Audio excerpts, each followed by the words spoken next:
Hey everyone, today we're going to make some banana muffins, but this time we're going to use a cake mix because it makes things super easy and quick, and they turn out great and super moist every single time. First, you're going to fill a cupcake pan or a muffin pan with some cupcake liners. You're going to need to fill part of another cupcake pan as well, maybe 2 or 3. And in a large bowl, you want to add 3 very ripe bananas that are mashed up. Use about a medium-sized bananas. Then you're going to add a half teaspoon of cinnamon, a 1/4 cup of melted butter, and make sure that the butter is cooled down a little bit and that it's not really hot. A 1/4 cup of vegetable oil,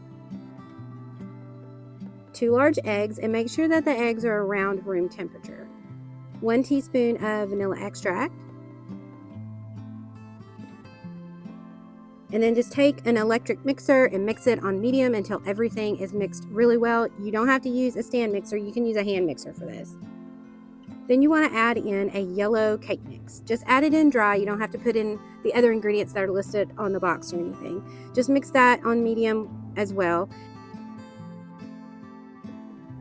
At this point, you can add in a cup of chopped nuts if you want to. I didn't because I have nut allergies, but you can if you want to. So now you're going to add the batter to your muffin pan or your cupcake pan, and I just added batter almost to the top, or about 3/4 of the way up. Then you're going to bake at 350 degrees Fahrenheit for about 15 to 20 minutes. Once they're baked, set them on a wire rack to cool for about 5 minutes, then remove them from the pans and let them cool completely on the cooling racks.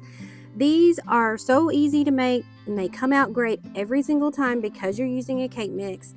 I hope you love these. Happy baking, and I will see you next time.